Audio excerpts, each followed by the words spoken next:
So once again, the United States is having a national debate about Confederate monuments.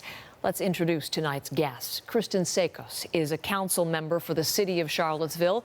From Washington, Clarence Lusane, a professor of political science at Howard University. And in Philadelphia, Jonathan Zimmerman, a historian with the University of Pennsylvania. And thank you all three for being my guests this evening. I'd like to begin with a one-sentence statement from each of you on where you stand on removing Confederate monuments. So, Kristen, begin with you. Sure. I think in cities like Charlottesville, where they are not part of a battlefield or an historical context, they are simply statues to the idea of white supremacy, and they don't belong in our cities. So, remove. Jonathan, you? I absolutely agree that they're emblems of white supremacy, but that's precisely why I think they have to remain, so that we can grapple with this history instead of airbrushing it out. And Clarence, the last view to you. Yeah, there's a reason why when you go to Germany, when you go to Berlin or you go to Frankfurt, you go to Hamburg, there are no statues for Goebbels or Himmler or Göring. That's because the German people and the German government have recognized that you cannot celebrate that terrible part of their history. And I think here in the United States, we have to take the same posture. These statues, there are more than 700 around the country, have to be removed. They play no role in healing the country's long racial divide. All right, let's expand on those viewpoints then. And Kristen, I want to come back to you because, interestingly, what our viewers won't realize, yours is a long-held view. It was you, as a city councilor in Charlottesville back in 2012, who actually came forward, started the debate over whether to remove this Robert E. Lee statue. And some I know say that in talking about it, that has created this flashpoint. This has attracted the neo-Nazis we have seen. They blame you for that. Do you still believe that was the right move? Well, I think to refuse to talk about injustice because it might catch the attention of people who believe in injustice isn't really a reason to not talk about it. So I think that this conversation locally has been really productive. A lot of people believe, like one of your guests, that even though they are monuments to white supremacy, that we should keep them there. I think that makes it seem as if statues are the only way that we could learn history. I think that to continue to venerate it in a place of public centrality is really more than just teaching history. It's teaching an ideal. It's sending out a signal to the world of what we believe in. So, Jonathan, to you then, because obviously countering Kristen's view, you said airbrushing of history would be the result of removing these, whitewashing of history, as I know how you've described it in some of the commentary pieces that you have written. What do you mean by that? Let me just say I completely agree with what Kristen and Clarence are saying about the meaning of these monuments. But my concern, because I am a historian, is that if we remove them, if we simply remove them, what we're going to do is we're actually going to hurt the anti-racist cause, ultimately, because we're going to create a culture of forgetting. I do not want these figures venerated, and I think Kristen is absolutely right about that. But I think we need to be much more creative about the context in which we present them. So if you go to Annapolis, for example, you find a statue of Roger Taney, and Roger Taney was the author of the Dred Scott decision, which said that African Americans aren't human beings.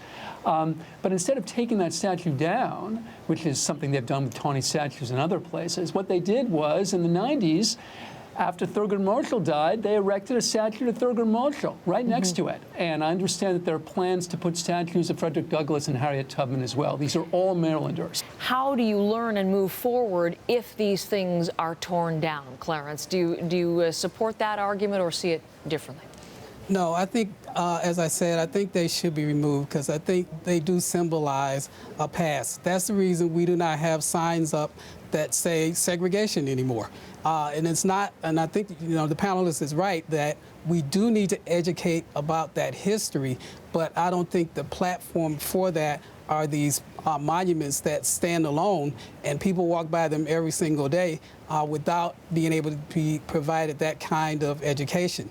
There should be something that should be done that in a broader context give people that history, but I don't think these monuments, as they situate themselves now, do that, and in fact they become a flashpoint for the white supremacist movement. The other thing I would add is that the protests against these monuments dates back more than 100 years. We kind of get these moments when they stand out, such as when the 9 people were killed in the church in Charleston, South Carolina, and that sparked the removal of the Confederate flag in South Carolina.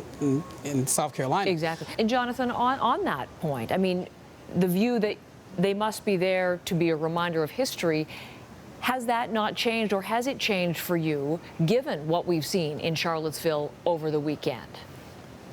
Look, I agree with Kristen. I think actually the debate about the monuments has been hugely salutary and hugely healthy. And I'm delighted actually that we're having this conversation right now. It seems to me there are 2 big historical myths about these monuments. First of all, the myth that they date from the Confederacy itself or from the Civil War. They do not. The vast majority of them, like the Lee statue in Charlottesville that Kristen was alluding to, date to the early 20th century, to the era of Jim Crow. A different kind of racial hierarchy, a different kind of white supremacy that, for historical reasons, was trying to airbrush out many of the evils of the Confederacy, including slavery. Create these kind of figures, these avuncular figures who weren't involved in slavery or in any malfeasance. That's myth number 1. They don't date from the Confederacy. They were actually part of Jim Crow. Myth number 2 is that they're all in the South. The majority of them are in the South because that's where chattel slavery existed, after the Revolution.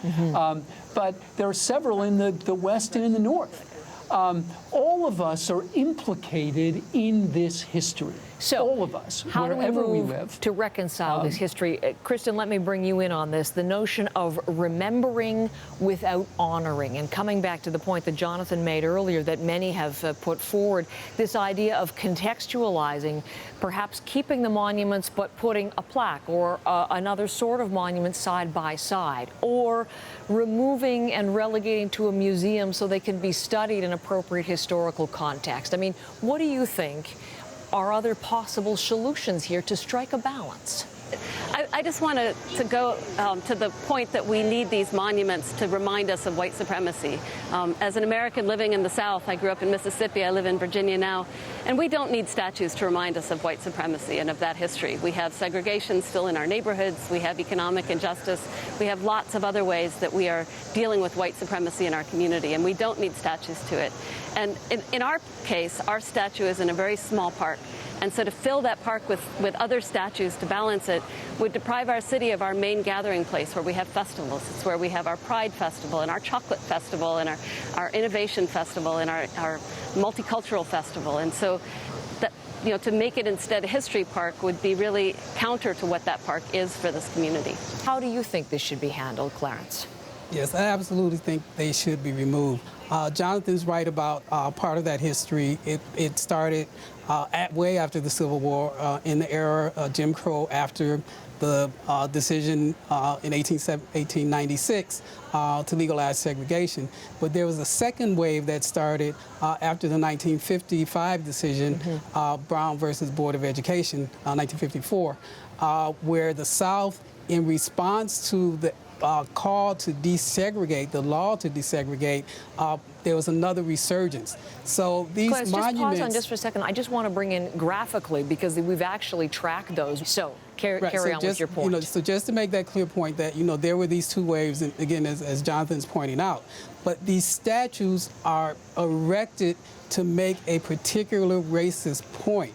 And so I think removing them does not undermine that history, but in fact takes that history away. So I think it's critical that as a nation and as municipalities, when we put up statues, when we invest in symbols of the country, those should be symbols that reflect the best of the country, not these dark, dark, dark moments. And those, I think, should be in historical sites. They should be in museums, as Jonathan is talking about. They should be places where you can have education about what they symbolically mean. Kristen, I want to give you the last word, because totally tonight your governor has asked all cities in the state of Virginia to remove the Confederate monuments that exist in Virginia. That's more than 200 in the state, more than any other in the United States. So I'm wondering whether you feel it's likely to inflame this issue further, or what we're likely to see now. I think keeping them here will inflame the issue further, so I look forward to removing them.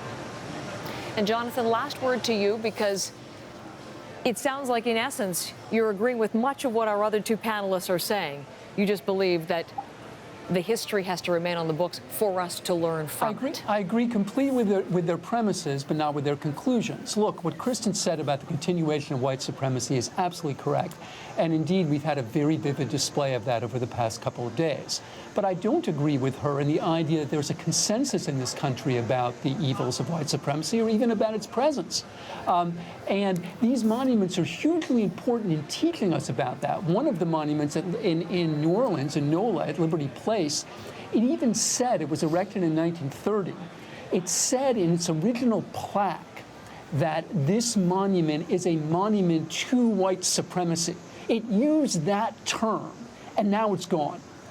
I don't understand how that serves the battle against white supremacy, to remove absolute proof, vivid documentation.